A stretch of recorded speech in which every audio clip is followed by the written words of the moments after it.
Hi class, this is Mrs. Britt, and this is video 4 for chapter 16 notes. So you need to get your notes out. We're going to scroll all the way down past pH and there we go, past all this to past the Ka, which was the weak acid. I am going to do a video that kind of reviews strong and weak acids using the Ka and the percent dissociation. We talked about amphoteric substance in the last video. Things that act like both an acid and a base, meaning they can take in an electron, a proton, the H, or they can get rid of the H. And polyprotic, just meaning they have more than one H to give away. These right here. So this is the acid. There's the H's, or the protons it can give away. Notice on this side, this is the acid, this is the base. And this is the base because it goes from 2 hydrogens, 2 protons, to 3. So it accepted. Bases are going to gain an H from one side to the other side. And an acid's going to give up an H from one side to the other side. So they're going to lose them. So acids are proton donors. This one has 2 and only 1. So it lost an H from this side to this side. So when you go to here, the acid makes the conjugate base. Notice the conjugate base of this one thing is just it has 1 fewer hydrogens and it's a -1 charge now. Because if you lose the +1, you get a -1 charge total. And then the base made the conjugate acid. Down here, the same kind of thing. Let's look at it. We have to compare both sides. We have 1 hydrogen here and none. Now, why am I not comparing to this? Because when you're comparing, you've got to make sure that the ending of the molecule is still there. That's the anion on the molecule. It has to still be there. This one has nothing like that in there. So the two I compare are the ones that have the same ending. So from here to here, we had a hydrogen over here and 1, and now we have 0 hydrogens over here. So it lost a hydrogen. So this is the acid. And then the water here has 2 hydrogens, and on this side it has 3. So this was what you compare from there to there. So this is the base, and the base makes the conjugate acid. The acid makes the conjugate base. Okay, that's just a quick review of that. And then diprotic acids, have 2. Di means 2, and triprotic acids means 3, and tri means 3. So that brings us up to measuring pH, which we're going to be covering very soon in class, doing a titration. Indicators are substances whose color are sensitive colors. Substances whose colors are sensitive to pH. They change color when the pH of a solution changes. So remember that in pH, 7 is neutral, and anything greater than 7 is a base, and anything less than 7 is an acid. So here's a bunch of different indicators that change color at different ranges. We're going to be using phenolphthalein, this one right here. And I want you to look at phenolphthalein. When the pH is 0 up to a little bit more than 7, it stays colorless. But then when it gets in this range, between a little bit below below 8 and 10, it changes color. And it ends up being a faint pink. Really, it's more pink than red. Then if you go beyond that, it's going to go back to colorless over here. So when we're doing our titrations, it's going to be important that we look very carefully in this range and notice that the fainter the color, the closer you are to neutral, which is going to be our goal. So this is one reason that wearing red or pink shirts during an acid-base titration can mess up your results.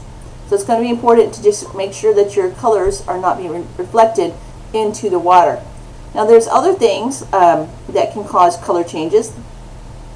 Bromophenol blue goes from yellow to purple in this range, but on this side it would be colorless, this and this side it would be colorless. You're looking for the color changes in these ranges, okay?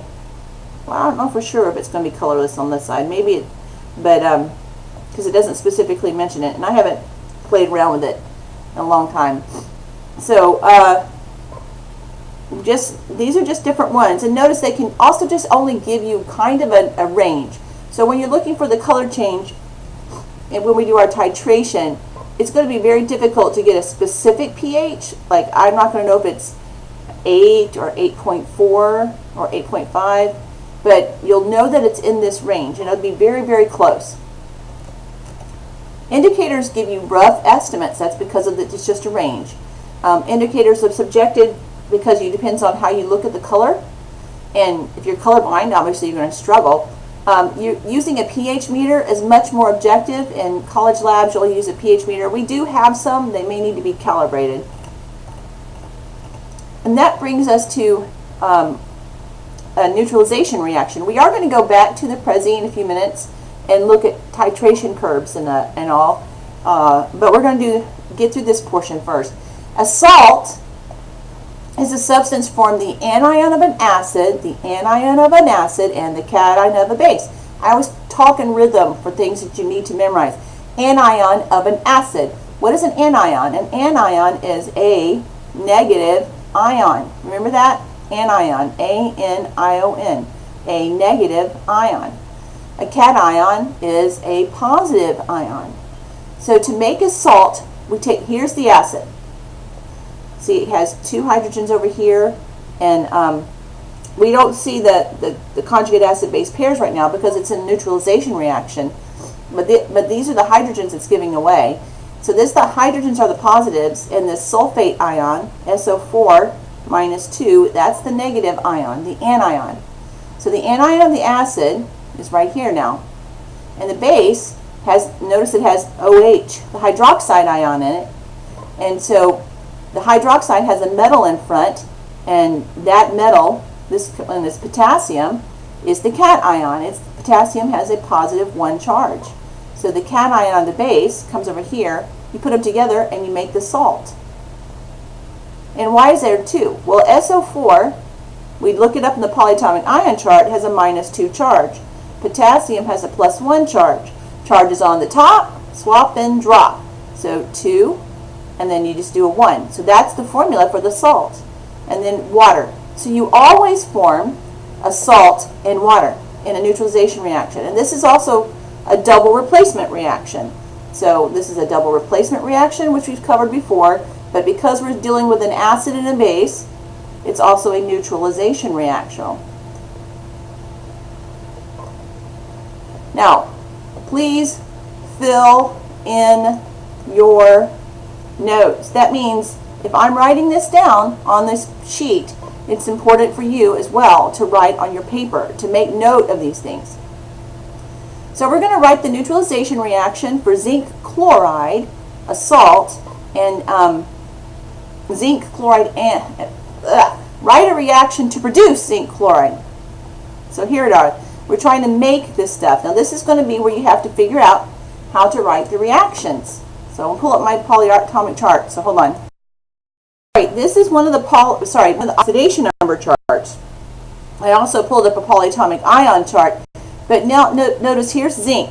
Zinc has a +2 charge.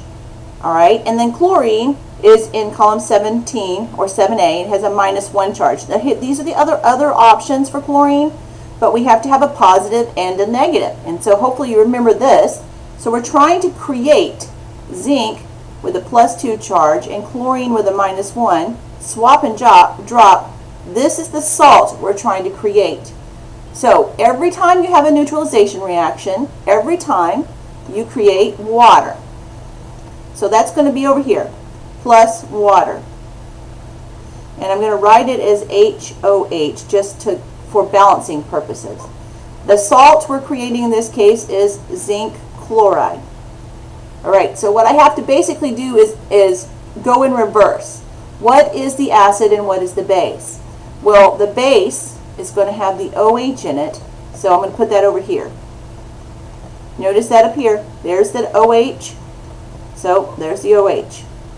The hydrogen is going to come from the acid, so I'll put that over here. Okay, so I took apart the water molecule. Now the salt is made out of the anion of the acid and the cation of the base. So This is the zinc has the +2 charge, so that's the cation. And so that comes from the base. So I'm going to put zinc here.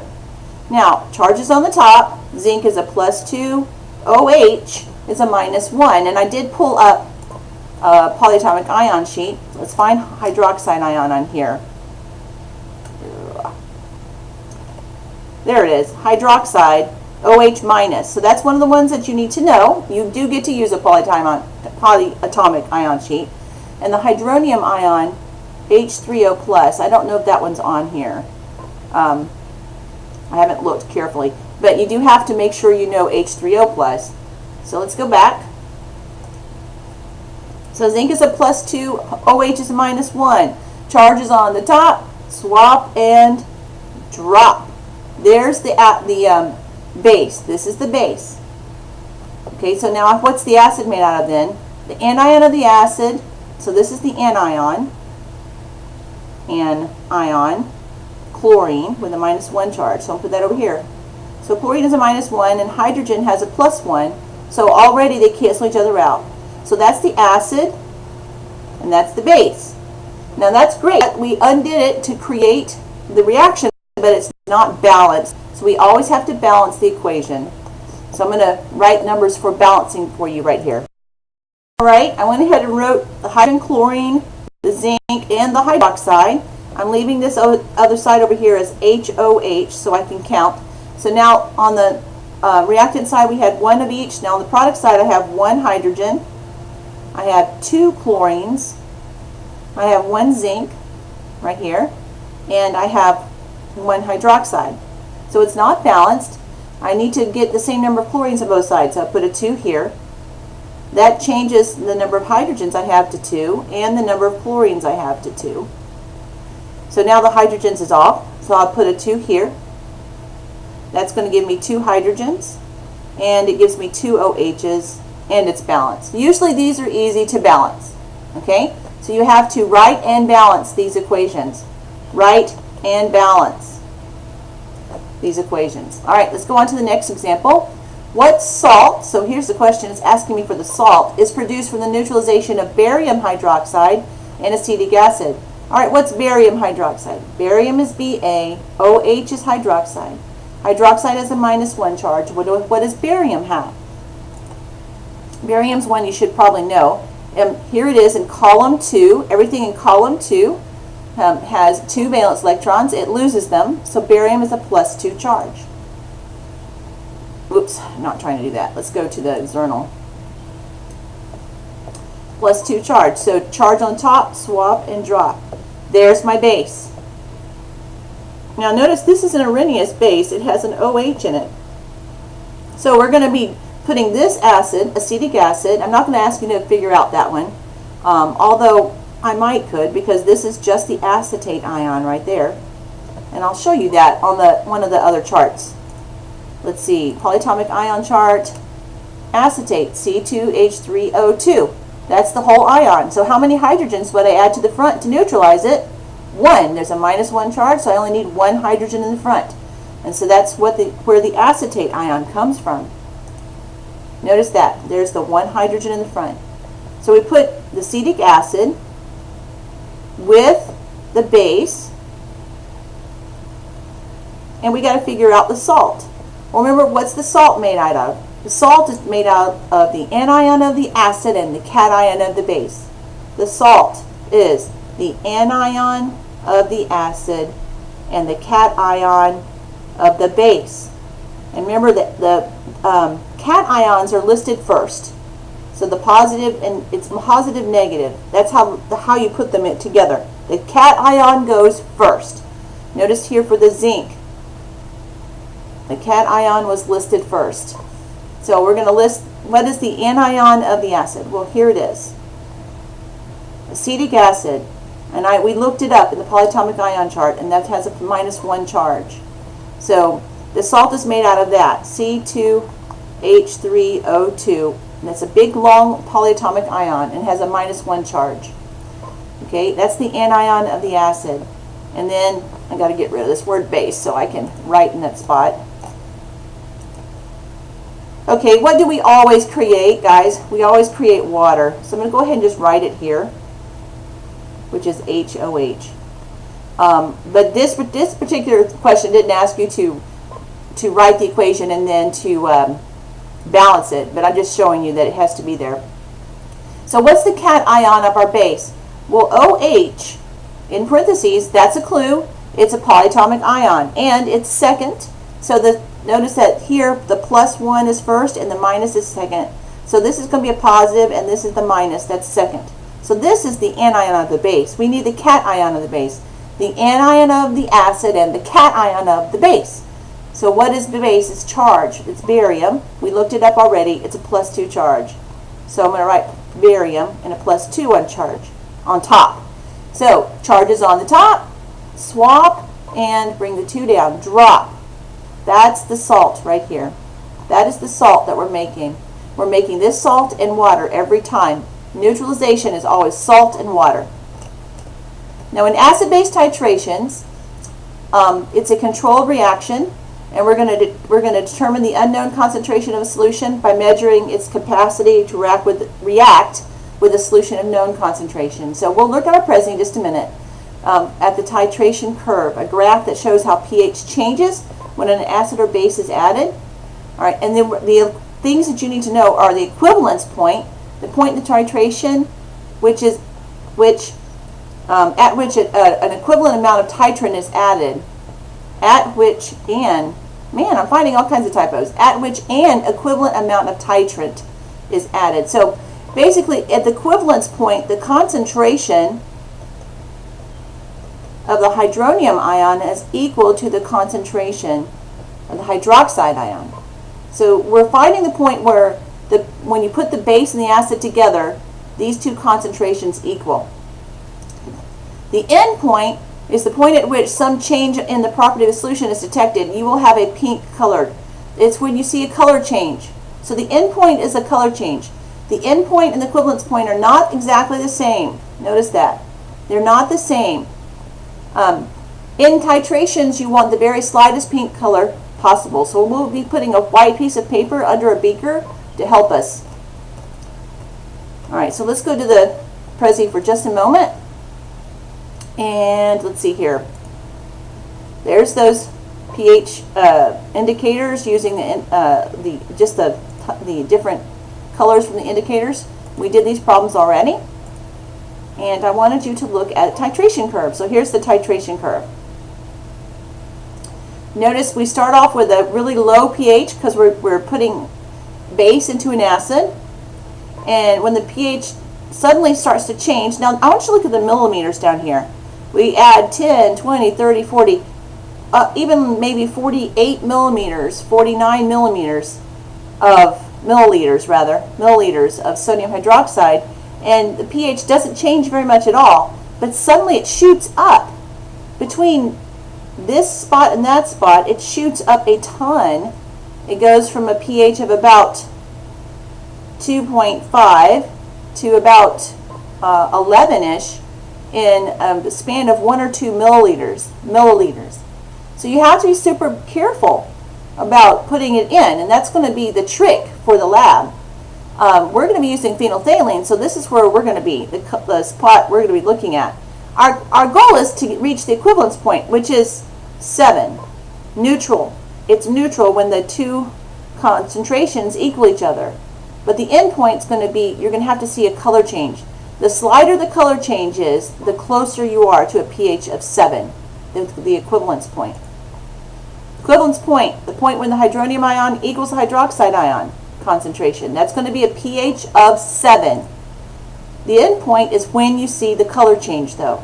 And notice again, the end point is different than the equivalence point. This would be the equivalence point, that dot right there. The pH would be 7. But the end point doesn't happen until you see the color change. The lighter the color, the closer you get to the pH of being 7. The closer you get to the equivalence point.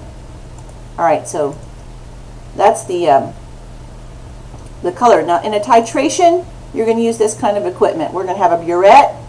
We're going to put a base in there, and our base is going to be sodium hydroxide.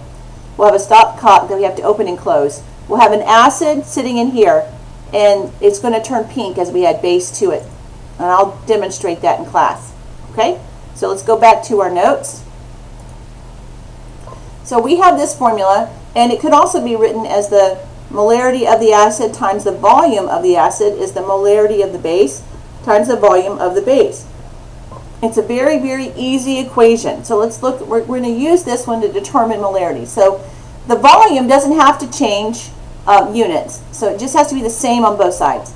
So if I have a volume of 108 milliliters of a 5 times 10 to the third molar solution of sodium hydroxide, okay? So this is my base, and this is my base. This is, so that's this side right there. It can neutralize 36 milliliters of nitric acid. What's the concentration? The concentration is the brackets. The concentration is in molarity. Remember that? Molarity, which is moles over liters of nitric acid. So let's put it in. Molarity of the acid, the concentration is my unknown. The volume of my acid is 36.0 milliliters. The molarity of the base, so this was, I'm using this formula right here. This is the molarity of the acid and volume of acid. The molarity of the base is 5.00 times 10 to the minus 3 molar. And the volume of the base is 108 milliliters. Now this is why I don't have to change it to liters. I have the same unit on both sides. So this is a very easy calculation. Divide both sides by 36 milliliters. And when you do, you lose it on that side. So the molarity of the acid is just this times that divided by 36. I'll pull it up on my calculator for you.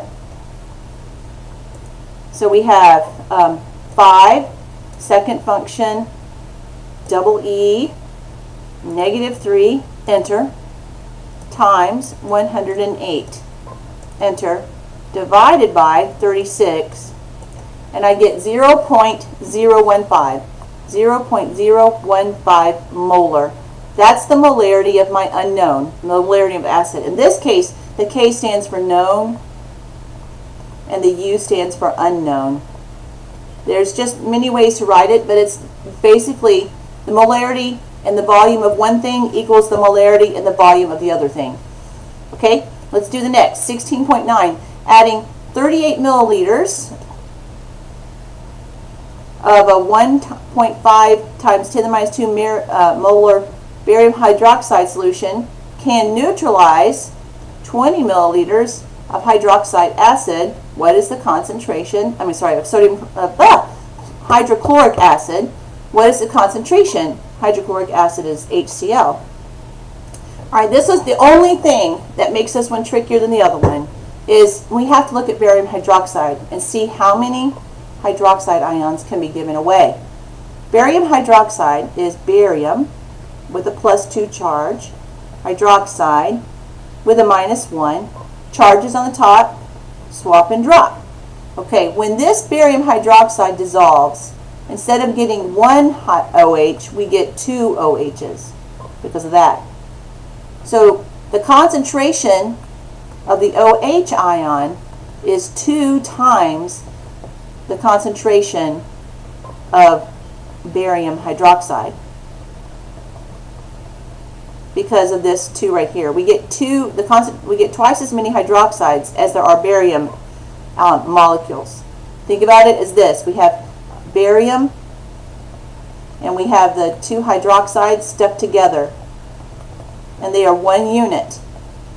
But when they fall apart, we have 1 barium, and then we have 2 hydroxides. So if I have 1 of these, I get 1 of those, but I get 2 OHs. So the concentration is twice as big. So let's use the formula. MAVA equals MBVB. Let's put the molarity of the, molarity of the acid is what I'm after, so that MA is my unknown. The volume of the acid, though, is 20 milliliters. Right there. the molarity of the base is going to be twice this number. So I'm going to put 2 times 1.5 times 10 to the minus 2 in its molarity. The volume of my base, though, is 38 milliliters. So there's my numbers. So I just divide both sides by 20 milliliters to get the molarity of the acid. Because if I divide over here, it cancels. Alright, so now I'm going to just multiply it and divide, and I'll be able to figure out, there's my units are gone. Molarity is my only unit. So what do I do with my calculator? Well, I'm going to say 2 times 1.5 second function double E negative 2, enter, times 38. So that's the top, 1.14. And then divide by 20. And I get 0.057. 0.057 molar. That's the molarity of the acid. So what's the complication here? There's more than one hydroxide. So you need to double check the hydroxide count. All right, we're almost done, but it brings us to buffers. Buffers are solutions that resist pH changes. Now, notice that it resists pH changes. It doesn't stop it completely. They usually consist of a weak acid and its conjugate base, or a weak base and its conjugate acid. Water is not a buffer. That's also important. If you add a small amount of acid or base, it changes the pH of water drastically. Blood, it has to have a pH between this range, 7.35 to 7.45 to be safe. Buffers help it stay there. So notice that's a very small range. Buffers are most effective in regulating slight pH changes. An enormous amount of acid or base added to a buffer solution the buffer will be depleted or used up, and it makes it it's overwhelmed, and the pH will change drastically. So a buffer only helps if you're adding small amounts of acids and bases. This is important information. Buffers do not keep the pH neutral. This is also super important. Buffers do not keep the pH neutral. They just help keep the pH the same, whatever it was. They maintain a constant pH. It keeps the pH the same no matter what. And that's what a buffer does. So I'm going to go back to the Prezi for a moment so we can look at a couple of pictures about buffers. Here is that volume of acid and base formula. There's where we did this. Now here's the pH of blood. Normal pH between 7.35 and 7.45. Below that, you're becoming more acidic. You have acidosis. Below the pH of 7, you just die. That's not very far. So you've got to stay, it's only a 0.35 change. And then above that, you get alkalosis, because alkali is another word for base. And above 7.8, you die again. So buffers are super important. In blood plasma, carbonic acid and hydrogen carbonate ion, equilibrium buffers the pH. So this is what works together to buffer the pH in blood. So buffers keep the pH in a range. Now notice even here, the pH is not neutral. Your blood is slightly basic. It just keeps the pH in this range. If you add too much buffer, too much acid or too much base, the pH is overwhelmed and it doesn't work anymore. All right, I'm not going to put this video in for a moment. I'll probably show this in class. It's a fun video about acids and bases. So, okay, this is going to be the end of our notes. So I will see you soon.